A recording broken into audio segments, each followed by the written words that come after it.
आम्ही असे छान छान रेडी झालो आणि आमचा कालचा जो स्ट्रगल आहे तो आज पुन्हा आम्हाला करावा लागणार आहे. हे बघा हे दोघं, हे आत्री,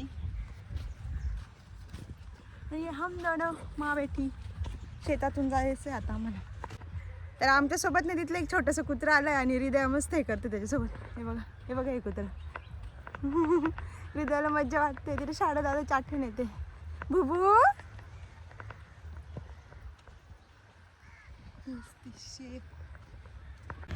जंगलमध्ये आलोय. नाही आम्ही आलो आहोत गोकर्ण फिरण्यासाठी. तर welcome back to Ruja's world YouTube channel. मी पूजा तुमच्या सर्वांचं अगदी मनापासून स्वागत करते. तर रिदूज फर्स्ट बर्थडे सेलिब्रेशन या एपिसोड 1ला तुम्ही अतिशय भरभरून प्रतिसाद दिला आणि आता तुम्ही बघत आहात एपिसोड नंबर 2. हृदयाच्या बड्डेच्या दिवशी आम्ही अगोदर महाबळेश्वर टेम्पलला दर्शन केले आणि त्यानंतर आम्ही मस्त तिच्यासोबत तिचा बड्डे समुद्रामध्ये कसा आहे. बिंग न्यू पॅरेंट्स, तुमच्यासोबत पण असं झालंय का? ऐका. आम्हाला जावं लागणार आहे परत आमच्या रिसॉर्टवर. So happy birthday to us also. 1 year completed. आम्ही आई बाबा झालो आहे. असं काहीसं चालू आहे आमच्या आयुष्यात. पण खरंच सगळं जे चालू आहे खूप छान आहे. तिच्या येण्याने आमचं आयुष्य खूप बोललं आणि आम्ही खूप ओलं झालो आणि आम्ही कालपासून फक्त ओलं होतं.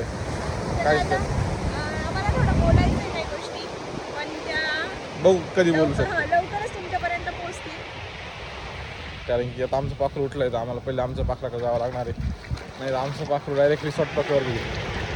ठीक आहे, समुद्राला पोहोचतं. दाखवा ना मासामध्ये पाहून घ्या तुम्ही.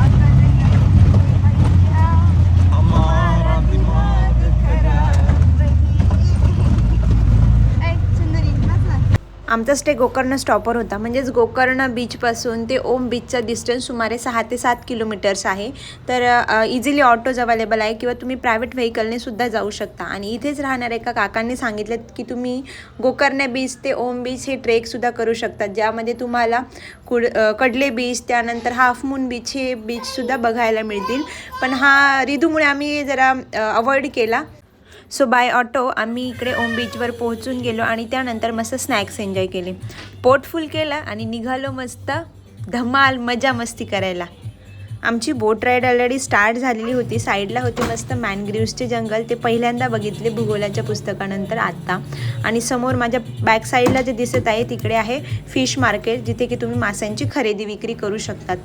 तर ओम बीच हे one of the famous beach of Gokarna, जिथे की तुम्ही स्पोर्ट ॲक्टिव्हिटीज एन्जॉय करू शकतात.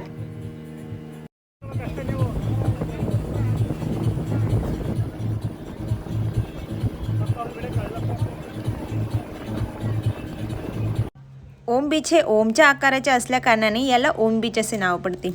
हृदया आम्हाला वाटलं होतं की थोडी घाबरेल, पण शी वॉज एन्जॉईंग. थोडा मध्ये त्रास दिला तिने जाताना, कारण ऊन येत होतं. पण ठीक आहे, काही जर चांगलं बघायचं असेल तर थोडे डिफिकल्टीज आपल्याला सहनच कराव्या लागतात. मस्त गप्पा टप्पा करत, गाणे एन्जॉय करत, आणि मेन म्हणजे आपले मराठी गाणे लावले होते तर अजूनच मजा येत होती.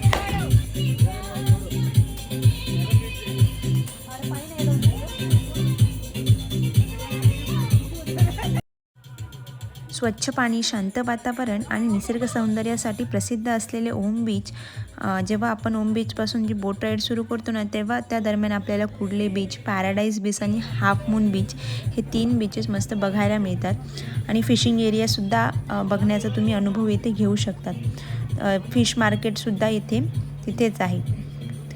तर किनाऱ्याजवळच तो बाजाराचा परिसर दिसतो. खडकाळ किनारे आणि कडे समुद्रातून पाहताना नैसर्गिक खडक, डोंगर आणि हिरवळ खूपच सुंदर दिसते. डॉल्फिन काही वेळा आपलं नशीब चांगलं असेल तरच दिसतात. आणि हो, आम्हाला डॉल्फिन दिसले बरं का. सो पुढे व्लॉग स्किप न करता पहा. सनराईज किंवा सनसेटचा व्ह्यूसुद्धा या बोटिंगमधून खूप छान दिसतो. आणि सर्वात महत्त्वाचं, खोल असा निळा समुद्र आणि त्याच्या मोठ्या मोठ्या लाटा अनुभवायला मिळतात. वाव, खूप भारी. चला, बोलता बोलता तर आपण आपल्या जिथे आपण कायकिंग वगैरे ज्या ॲक्टिव्हिटीज करणार होतो तिथे पोहोचून गेलो होतो. एक सांगायचं राहूनच गेलं आहे, ओम बीचपासून सुरू झालेली आमची बोट राईड किंवा जे स्पोर्ट ॲक्टिव्हिटीज आहे त्याच्या स्टार्टिंगलाच हे जे गाईड असतात किंवा जे स्पॉन्सर्स असतात ते आपल्याला हे लाईफ जॅकेट देतात. तर ते नक्की घाला तुम्ही आणि त्यानंतरच आपला पुढचा प्रवास सुरू करा. So because safety is first. So आता सुरू होणार होत्या आमच्या मेन ॲक्टिव्हिटीज. तर जसं की स्विमिंग मला जाता येणार नव्हतं, कारण हृदया प्रियांकाकडे एकटी राहणार होती आणि ऋषीने ऑलरेडी मस्त स्विमिंगसाठी सुरुवात केली होती. जसं की तुम्ही इथे बघू शकतात, he is enjoying the swimming. आणि बाबा एवढ्या पाण्यात खाली काय करत आहे म्हणून हिलासुद्धा उत्सुकता होत होती आणि तिला पण खाली जायचं होतं बघा. मजा वाटत होती तिला. ती ना खूप एक्सायटेड असते ॲक्च्युली सगळ्या नवीन गोष्टी म्हणजे माहिती करून घेण्यासाठी. तर मंडळीनं तुम्हाला स्विमिंगचे बेनिफिट्स तर माहितीच असेल. स्विमिंग हा एक खूप चांगला एक्सरसाइज आहे, ज्याने आपला कार्डिओ फिटनेस सुधारते, स्नायू मजबूत व लवचिक होतात, स्ट्रेस, चिंता किंवा मानसिक ताण कमी होतो, ब्लड सर्क्युलेशन सुधारते आणि मेन म्हणजे कॉन्फिडन्स वाढतो. तर लवकरच आम्ही हृदयाला पण मस्त स्विमिंग शिकवणार आहे, पण त्याच्या आधी मलाही स्विमिंग शिकायची. सुंदर असं छान अथांग समुद्र आणि आमचं 1 इयर, वाव काय कॉम्बिनेशन होतं. म्हणजे खरंच खूप भारी वाटत होतं आणि हृदयासुद्धा ते सगळं खूप एन्जॉय करत होती. आणि कोणाचं काही पण असो, आमच्या प्रियांकाला फक्त खायचं सुचतं. बघा कशी चिलमध्ये मस्त चिप्स खाते. माऊ आणि रिदू एकदम चांगली जोडी जमून गेली त्या दोघींची.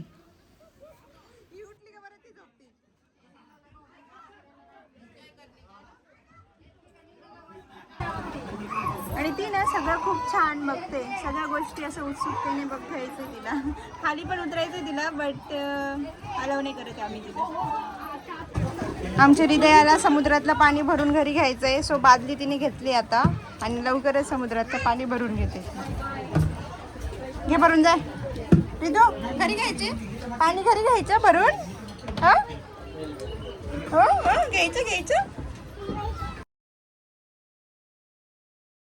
1-1.5 तास ऋषीने स्विमिंग केल्यानंतर तो वरती बोटमध्ये पुन्हा आला आणि त्याला म्हटलं आता आलाच आहे तर मी आणि प्रियांकासुद्धा कयाकिंग करून घेतो.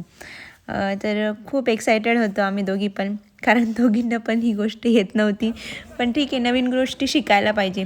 सो प्रियांका जरा घाबरत होती, पण मी तिला थोडं प्रोत्साहन दिलं आणि ती पण रेडी झाली फायनली. आणि आम्ही दोघी फायनली आमची एक छोटीशी अशी बोट घेऊन निघालो आहे.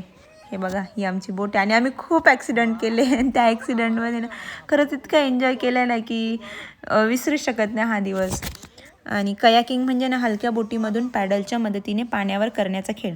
ही बोट ना अरुंद असते, तर 1 किंवा 2 व्यक्ती यात बसू शकतात. तर याचेसुद्धा प्रकार आहे, जसं की single kayaking, double kayaking, sea कयाकिंगमध्ये ते तुम्हाला डीप समुद्रामध्ये नेतात. आणि याच्यासाठी काही गोष्टी महत्त्वाच्या असतात, की तुम्ही लाईफ जॅकेट घालणं महत्त्वाचं आहे. आणि गाईड असताना ना ते जे इन्स्ट्रक्शन सांगतात, कोणत्या साईडला हे पॅडल फिरवायचं, राईट की लेफ्ट, त्या गोष्टी फॉलो करायच्या आणि अचानक उभे राहायचे नाही किंवा जास्त हालचालसुद्धा करायची नाही. सो बोट बॅलन्स राहते. ॲक्च्युली ना आम्हाला दोघींना पहिले हे थोडं समजलं नाही 10-15 मिनिट, पण नंतर त्या गाईड काकांनी जसं सांगितलं ना तसं आम्ही फॉलो करत गेलो आणि खरंच खूप मजा आली. असं वाटत होतं आम्ही अजून पण ह्या गोष्टी करू. आणि आई दिसत नाही आहे म्हणून हृदय डायरेक्ट रडायला लागले होते. नंतर मी तिला अचानक दिसले, मग तर मॅडम अजूनच फुंदू रडायला लागल्या. कसं असतं ना, द होल पॉईंट की एक माणूस आपल्यावर अवलंबून असतं, आपल्या सानिध्यातच ते वाढत असतं. आपल्याला बिलगून त्या जीवाला सगळ्यात सुरक्षित वाटतं. त्या छोटूशा जीवाला फक्त तुम्ही हवे असतात. आणि म्हणजे आपण कधी थकलेलं असू किंवा असे चिडचिड झालेले असेल, तर लेकरू जेव्हा मिठी मारतं ना तेव्हा खरंच खूप भारी वाटतं. आई होण्यासारखं ना सुख कशातच नाही. जेव्हा तो लहान जीव आपल्या पोटातून हातात येतो आणि आपल्या सानिध्यात वाढू लागतो, तेव्हा कळायला लागतं रोज पोटात बसणाऱ्या लाता आता प्रत्यक्षात भेटू लागल्यात. इवलूसे हात, छोटेसे पाय, डोकं, नाक, ओठ आणि चमकदार डोळे. आधी फक्त टकमक बघणारं बाळ हळूहळू हुंकार द्यायला लागतं. आणि अशा प्रकारे ते प्रत्येक नवीन गोष्ट शिकत असतं नव्याने. पहिले 6 महिने त्या बाळाचे पूर्णपणे आईवर डिपेंड असतं आणि त्यानंतर सुरू होतो त्याच्या नवीन अचिव्हमेंटचा प्रवास. म्हणजे खूप सारे माइलस्टोन ते अचीव करतं. पण तेव्हा ना म्हणजे रिदू जसं मोठी होत गेली ना आत्ता 1 वर्षापर्यंत, म्हणजे मला छान पण वाटायचं की ती गोष्टी खूप लवकर शिकते किंवा ती चालायला लागली, बोलायला लागली. पण एका साईडला ना म्हणजे कुठेतरी वाटतं की ती आता माझ्यापासून थोडीशी दूर पण होती आहे, कारण ती सेल्फ इंडिपेंडंट बनण्याकडे तिचा मीन्स कल सुरू झाला आहे. पण आईला कसं आपलं बाळ नेहमी छोटंच असतं ना. मला पण कधी कधी फार हरवल्यासारखं वाटतं. जुनं आयुष्य सोडून एकदम वेगळाच जन्मच होतो आई झाल्यावर. सगळं जग पळत असतं, दिवसभर जात राहतात, पण आई म्हणून सगळं थांबलेलं असतं त्या बाळापाशी. आता आई कधीच मोठी होणार नसते आयुष्यभरासाठी. खरंच हे आईपणाचं सुख ना देव प्रत्येकाच्या नशिबात देव. पहिले थोडं डिफिकल्ट असतं, पण तितकंच ते खूप छान आनंदाचं सुद्धा असतं. आज 1 वर्ष पूर्ण झाल्यानंतर जेव्हा मी मागे वळून बघते ना, तर तेव्हा ना स्वतःची प्राऊडली पाठ थोपटाविषयी वाटते. थँक्यू, ब्लेस्ड आणि ग्रेटफुल. सर्वात महत्त्वाचं हृदया आणि ऋषीला मी सगळ्यात मोठं थँकफुल देऊ इच्छिते आणि माझ्या फॅमिलीलासुद्धा, की त्यांच्या साथीमुळे माझं हे 1 वर्ष खूप छान गेलं. आणि हो, हृदयाच्या बड्डेच्या दिवशी तुम्ही सर्वांनी जे प्रेम आणि आशीर्वाद दिले त्याच्यासाठी पण खूप खूप आभार. खरंच कृतज्ञ आहे तुमचे. असेच प्रेम असू द्या. आणि देवाचे पण खूप खूप आभार की आमच्या पोटी असं छान कन्यारत्न त्याने जन्माला घातलं. खरं तर ना बोलावं तितकं कमी आहे. असो, तर मस्त असा छान सूर्यास्त एन्जॉय करत हृदयाच्या बड्डेचा आम्ही अजून शेवट नव्हता केला, कारण आता आम्ही चाललो आहोत गोकर्णमधल्या एका फेमस कॅफेमध्ये आणि अजून शॉपिंगसुद्धा करायची बाकी आहे बरं का. सो ह्या सिरीजचा डे 3चा एपिसोड 3 पाहायला तुम्ही अजिबात विसरू नका आणि चॅनलला अजून पण सबस्क्राईब केलं नसेल तर सबस्क्राईब करा. Bye, thank you.